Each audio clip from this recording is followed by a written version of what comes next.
Olá, você está no canal do professor de matemática Alfredo. Hoje nós vamos falar sobre juros simples e juros compostos. O juros simples como uma progressão aritmética de variação absoluta constante, função de primeiro grau, enquanto que o juro composto como uma progressão geométrica, uma função exponencial com variação percentual relativa constante.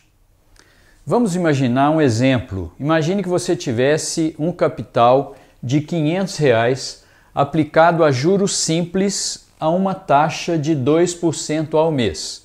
Quer dizer, se você calcula 1% isso aqui, dá R$5, 2%, R$10. Então, R$10 é aquilo que você ganha ao mês, ok? Em um mês você ganha R$10, em 2 meses ganha 20, em 3 meses ganha 30, juros simples é assim, né? Muito bem, então depois de um mês o juro R$10, se você junta o juro com o capital, você vai ter um montante de 510, depois de 2 meses você vai ganhar R$20, junta com seu capital, vai ter um montante de R$520 e assim por diante. Depois de T meses, o seu juro vai ser 10, é o que você ganha em um mês, vezes T é o número de meses que você vai deixar esse valor seu aplicado aí. Se você pega esse juro e acrescenta o seu capital, então você vai ter o seu montante, que seria 10 vezes T, que é o juro, mais o capital inicial, que é 500. A gente pode observar que essa equação corresponde à equação de uma função de primeiro grau do tipo y igual a ax mais b, onde esse y seria o montante, o azinho, que é o coeficiente angular, inclinação da reta, taxa de variação, razão de uma progressão aritmética, tudo isso nós vamos ver agora mesmo. O azinho aqui seria o juro mensal, os R$10 por mês, o x seria o tempo e esse b seria o seu capital inicial. Nós vamos ver num gráfico como que ficaria essa situação aí. Bom, nós vamos ver como seria a representação gráfica dessa equação. M igual a 10 vezes T mais 500. Se você tiver aqui T igual a 0, então o montante vai ser 500, é o próprio capital aplicado, né? T igual a 0, o montante vai ser 500. Se vocês têm T igual a 1, 10 vezes 1, então você já ganhou R$10 em um mês, né, de juros, mais os 500 que você tinha, 510, e assim por diante. Em 2 meses ganhou 20, mais os 500, 520, etc. Pois bem, esse Azinho aqui, que é igual a 10, né, chamado de taxa de variação, quer dizer, a cada mês haverá um aumento constante e absoluto de R$10. Se você for mostrar isso aqui no gráfico, né, quando você caminha um mês para frente, o montante ele é acrescido de R$10. Para cada um que você acrescenta no eixo dos tempos, você sobe 10 no eixo do montante. Isso aqui seria uma variação de 10. Então, por isso que a gente chama de taxa de variação. Andou um mês, subiu 10. Andou um mês, subiu 10. Andou um mês, subiu 10.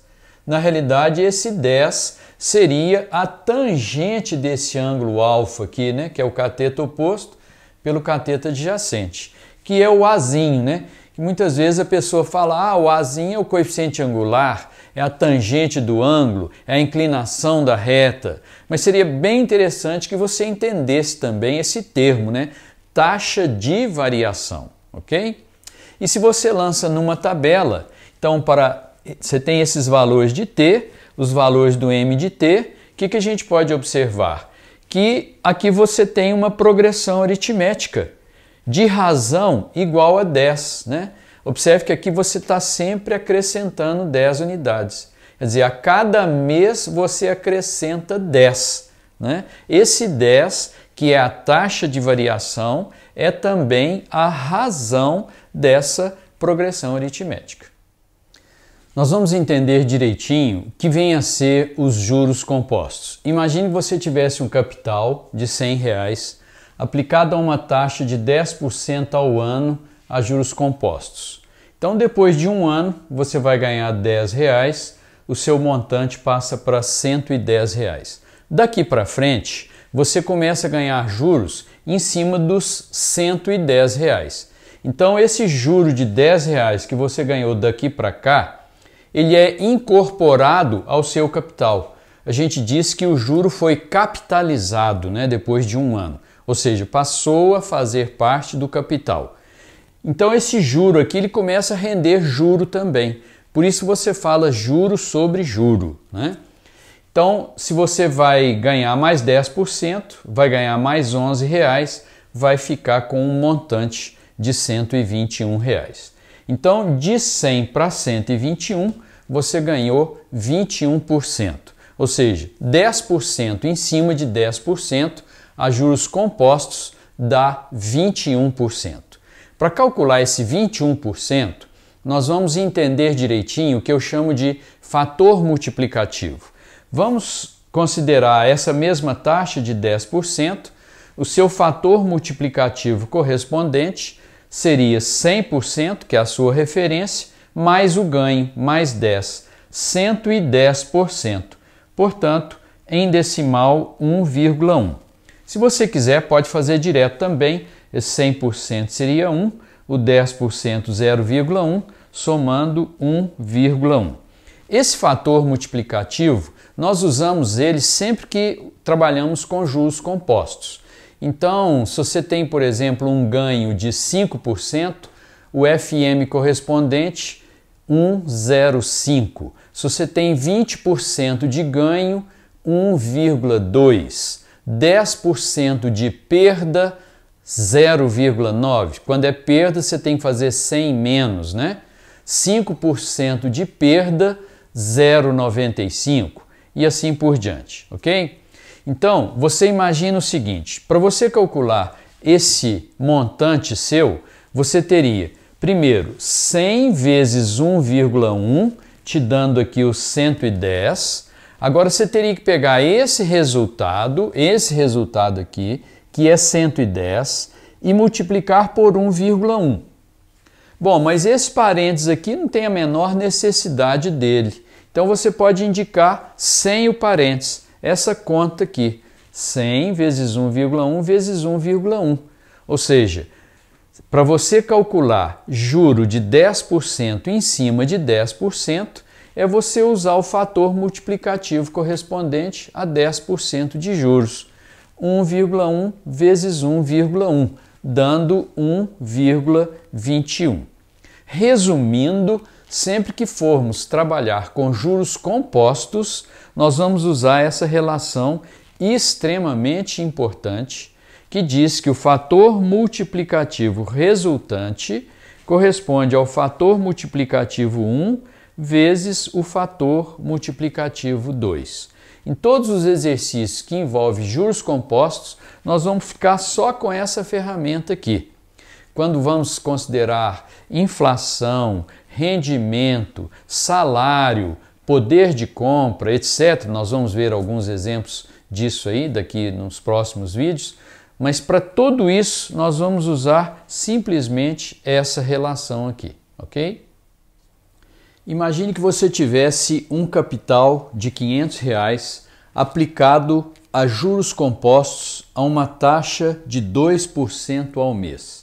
Então, seu fator multiplicativo correspondente a 2% ao mês seria 100 mais 2, 102%, portanto, em decimal 1,02. Depois de um mês, o seu montante seria os 500 multiplicado por 1,02. Depois de 2 meses, 500 vezes 1,02 vezes 1,02 novamente, o que vai dar 500 vezes 1,02 ao quadrado. Depois de 3 meses, 500 vezes 1,02 ao cubo. Depois de t meses, 500 vezes 1,02 elevado a t. Então, o seu montante seria 500, que é o capital. Esse 1,02 é o fator multiplicativo, seria 1 mais a taxa, 0,02, dá 1,02, e t seria o tempo.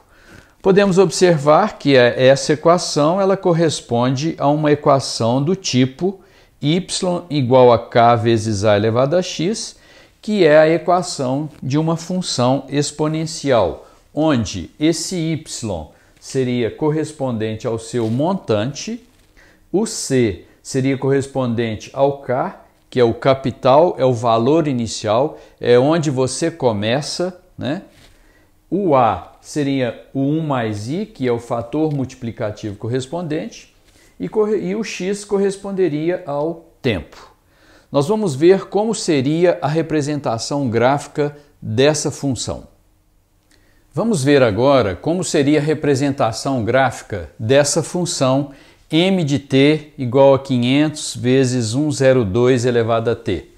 Para t igual a 0, 102 elevado a 0 dá 1, vezes 500 dá 500. Então, para t igual a 0, o montante seria 500. Para t igual a 1, você teria 500 vezes 102, 500 vezes 102. Para t igual a 2, 500 vezes 102 elevado a 2, e assim por diante. Se você lança esses valores num gráfico, nós já vimos lá como é o comportamento, né, como é que é o tipo do gráfico da função exponencial. No caso aqui é uma função exponencial crescente, uma vez que essa base é maior do que 1. Quando a gente estuda a função exponencial, a gente vê que quando você tem uma base maior do que 1, o gráfico é de uma função crescente, como esse exemplo aqui. E analisando esses valores, a gente pode observar que os valores do m de t formam uma progressão geométrica de razão igual a 1,02. Então, aquele fator multiplicativo aqui do juro composto, ele corresponde exatamente à razão dessa progressão geométrica.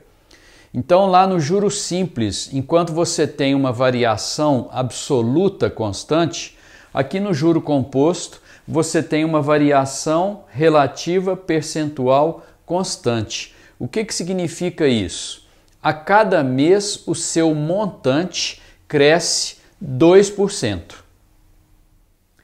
Para encerrar, nós fizemos aqui um quadro comparativo entre o juro simples e o juro composto. Vimos aí nos exemplos anteriores, né, uma equação do juro simples, uma equação do juro composto, e vimos que o juro simples funciona como uma função de primeiro grau, enquanto que o juro composto funciona como uma função exponencial. O juro simples ele é uma PA, enquanto que o juro composto é uma PG, uma progressão geométrica.